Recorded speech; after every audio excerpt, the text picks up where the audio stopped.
not good morning. It's just noon. I've cut these plates. I've cut all the plates for these three walls. The back wall, that side wall, and this one, of course. Cut all the material for it, or the plates for it. Turns out I forgot to order the 9-foot studs.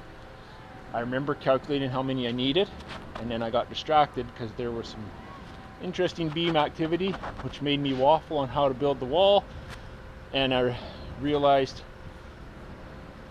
9-foot studs would work, but I forgot to write down the total. So I'm waiting on that. So while I've been waiting on that, I thought I'd do a couple things. I'll show you what that is. This is inside the tall walls. You've seen them go up on the last video. Braced, hopefully good for, and we won't get it, but hopefully good up to 90K. We're in September, so we probably won't get winds that strong. Those are November and February numbers. Anyway, so I sheeted this down here, this lower portion now, so this whole wall's done. Also though, what I did this morning, which has been taking a lot of time, is I put point loads in. So there's a column, the 2x8 column beside the window comes down. The load is on these studs. Another one here, of course, it's been picked up already. So there's beams. What I just said about beams distracting me when I was going to write down my my 9-foot studs. This here is a point load. Oh, I got to do another one yet. Forgot about this one. Oh no, I did do it. Got to put, so this point load's here. There's one here because there's a window. There's a wide window up on the main floor here. Those, you'll see later, carry a beam. That beam will run from about this stud 6 feet out, okay? And so on the second floor, there's a cantilevered deck, no posts. And so the same thing will happen here. After I build the 9-foot wall, I will set a big beam on top of it. It'll cantilever out 6 feet and it'll carry the deck. Again, no posts. So I've been putting tons of point loads in. This carries the columns on the 2x8 tall walls. This is carrying load from the header that creates the opening for this firebox on the main floor. And yeah, there's point loads everywhere. There's even some up in here. These are always, don't forget these. Oh, sorry, I always forget these. There's one here, here. There's two of them here. Oh, because the beam, there's a beam up there, and that one I won't even bother explaining right now. It is crazy. It's going to be fun. It's going to be fun if it all works out. It's going to be fun if I don't miss anything. So that's an update here. It is lunch. I'm stopping for lunch. I am waiting on my 9-foot studs. I don't want to be that guy that calls. I got more stuff I can do, and it's just the more I'm doing now, the less I have to do when the roof's on, at the back framing stage I call it. Okay, so my 9-foot studs showed up, and we are well on our way to getting this wall framed. Last sheet of 38 OSB.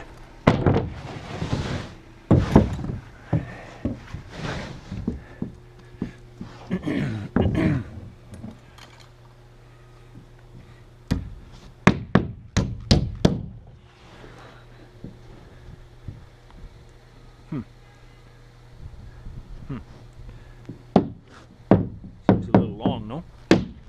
Maybe that one's a little short, where everything's not square.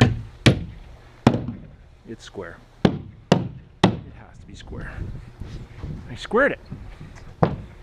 Okay, so what I'll do now for stapling purposes is I will snap a line which represents the bottom of the wall. So when I'm stapling, I know when to stop.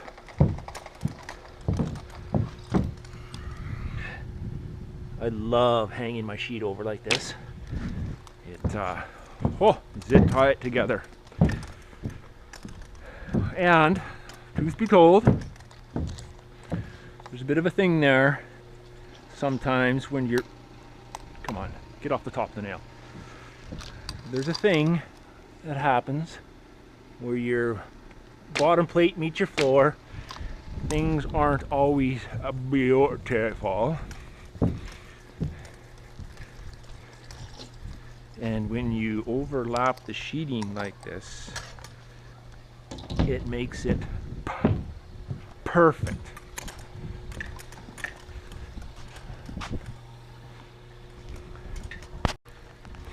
Okay, get the wall jacks ready to go.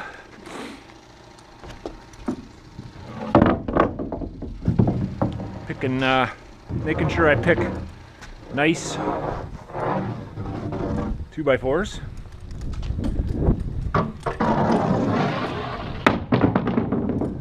Getting my air nailer in position with nails. Oh, I'm out of nails. There's a couple in there yet. I can work with that.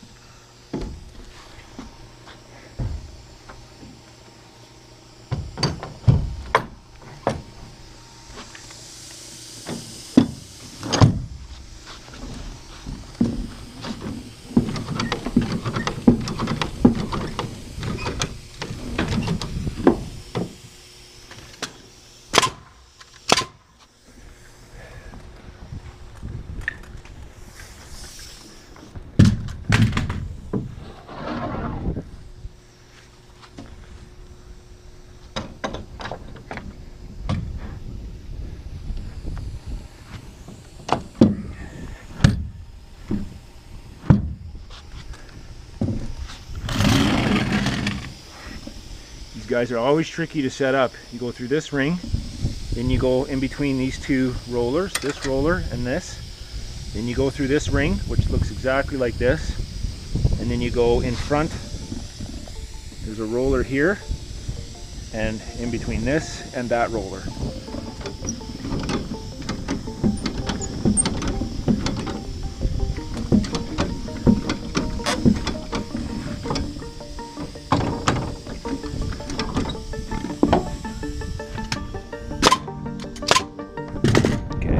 Nails. Start jacking it up.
Okay, so we're sheeting this little wall back here. I got it squared up already. These pieces will go here. These guys will go here. Get the top.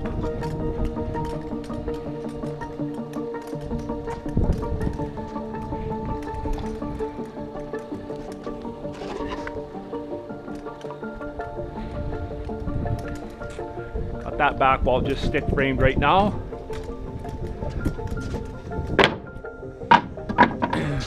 For no particular reason.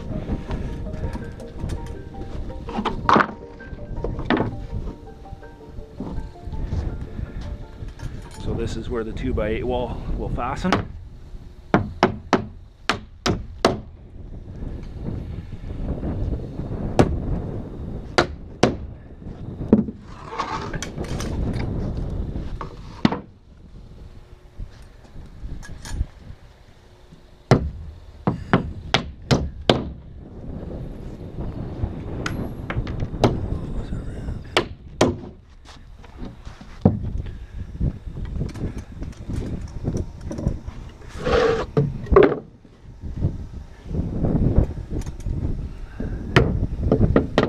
Good opportunity to burn up scrap.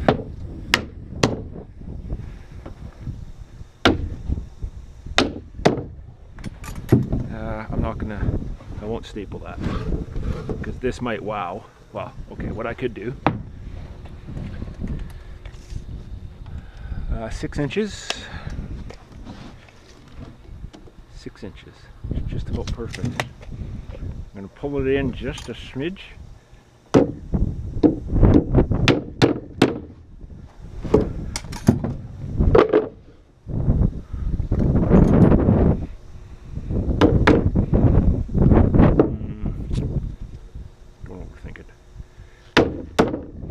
Going to put the painted edge out, but that's overthinking it. Okay, top.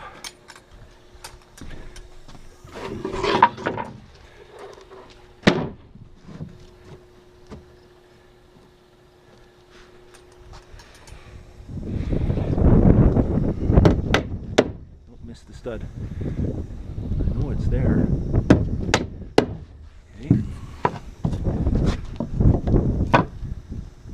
Perfect.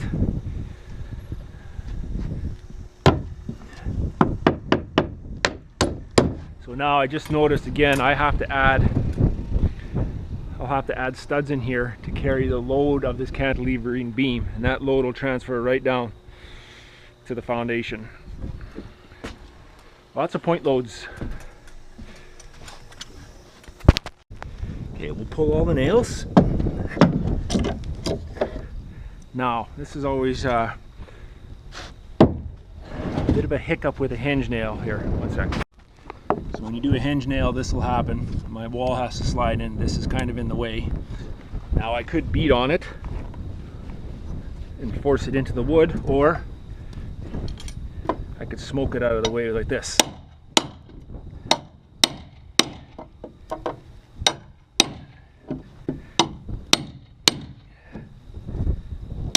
Okay. Now let's stand it.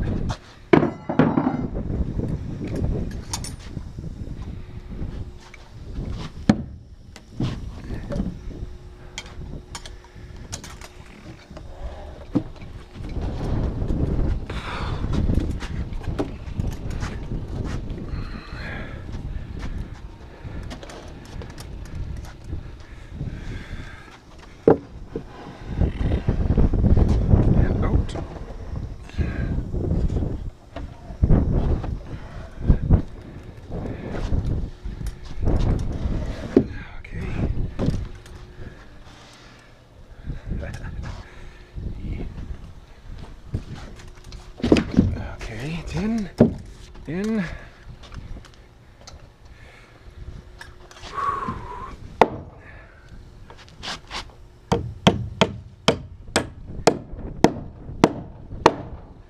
Okay, looking good. Let's put some nails in that.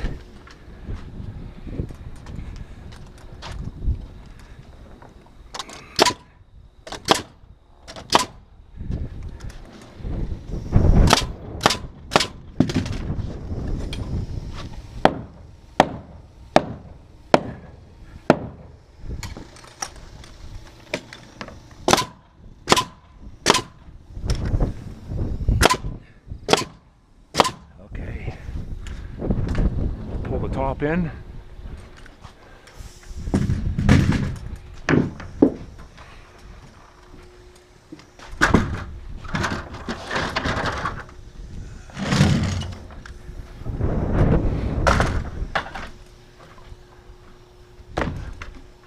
toenail in here.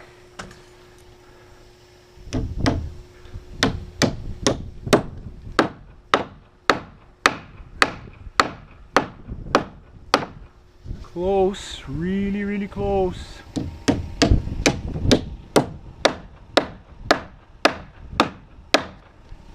Yep.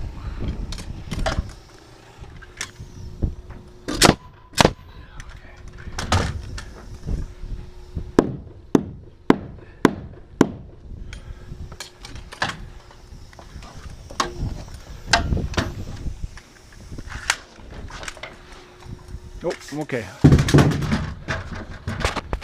Okay, so I stood the wall with that one ply of header in. So now I'm going to throw a cripple in. There's actually 3 cripples per side that I have here.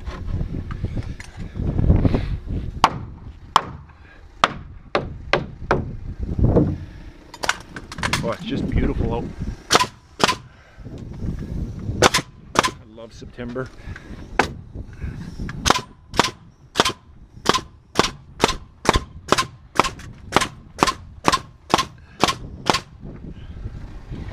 Lots of nails for the inspector to see. Won't see these, but hopefully they'll see the back side.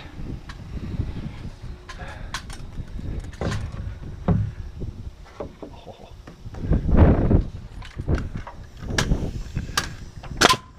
Glad I caught that fit right on film. Fits so good. Of course, I always reverse my crowns.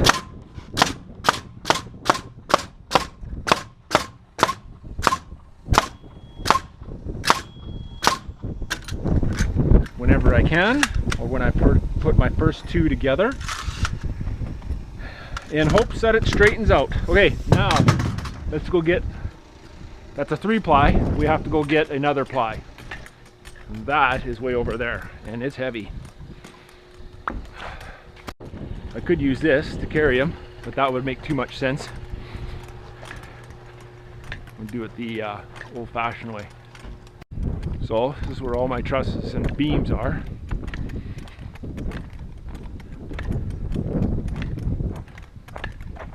This is the header I'm looking for, otherwise known as header 6.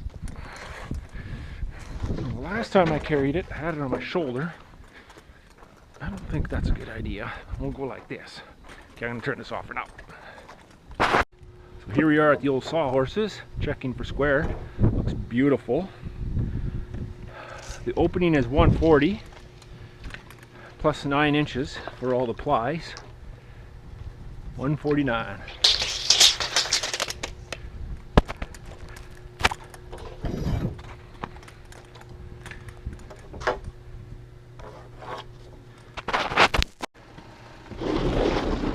It's 1. Let's go take that walk again. Look at that last one. Okay, so adding the rest of the plies onto this header. This is ply number 2. Pretty easy to do, hopefully. Now that I said that, I probably jinxed it. Always helps to have a sledgehammer ready.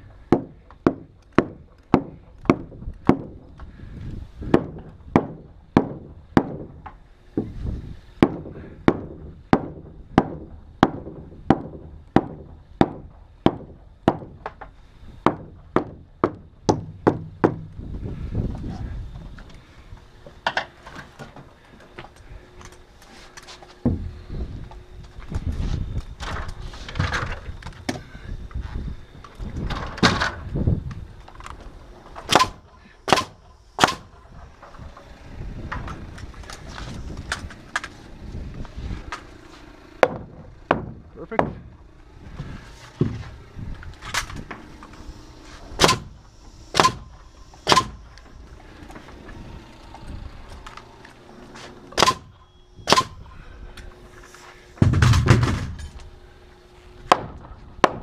Let's get that 3rd ply.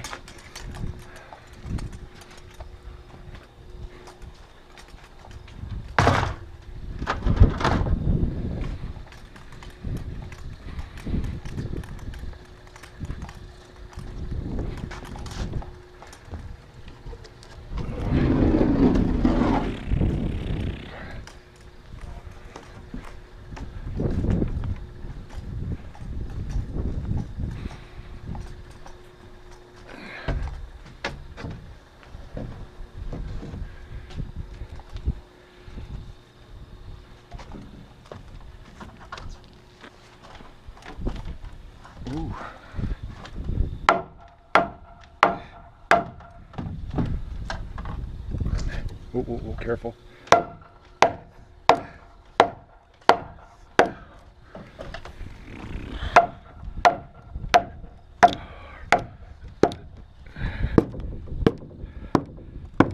That one fit in a little tight on the way up. Got to be careful with that, otherwise it pulls out and falls on you.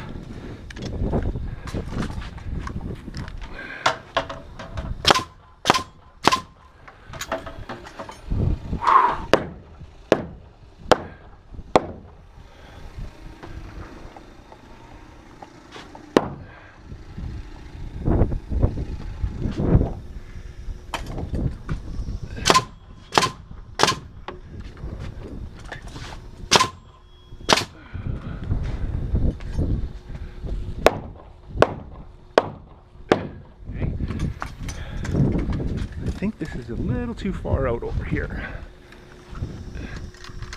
Bring it back in.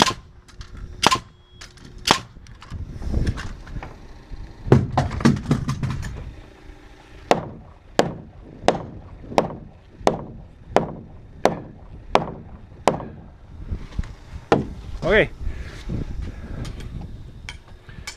I'll just nail it off, and then I'll put the rest of the cripples on, and we'll see where we are for time. Okay, so we'll plumb this up. Got to go west.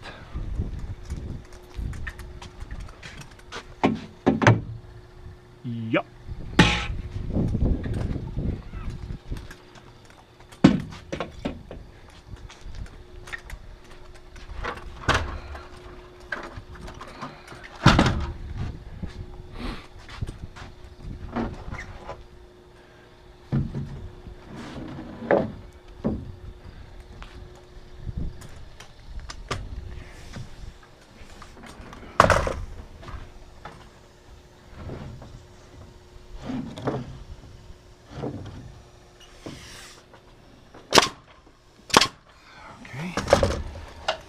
Now, I should have my nail puller here. I will try it with the gooseneck.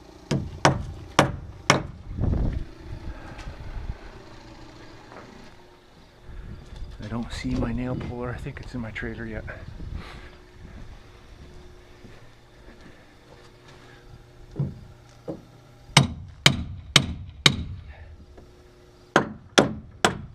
Oh, hit the nail, man.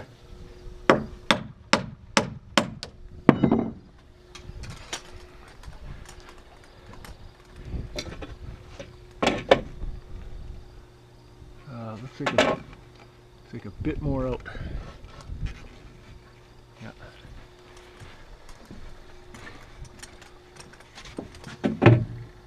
Yeah, not much. So this will get, it's going to hit the same hole. It's so minimal. We'll get that guy ready. Put this back in its spot.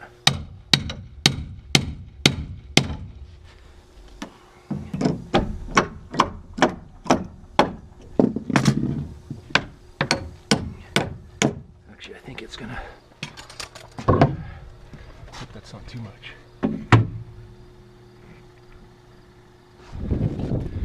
Looks good.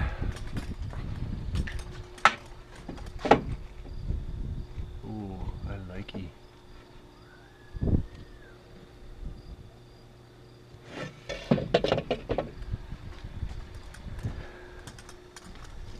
Now it's a long brace, so let's go like this. Okay, so we'll call that good for today. I'll check the time.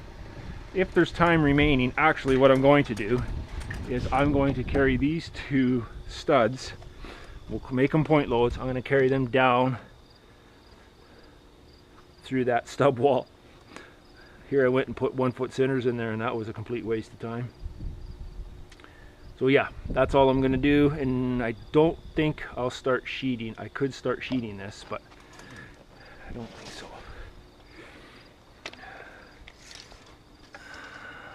Where's that number? Yeah, 13.5. Okay, well thank you for watching.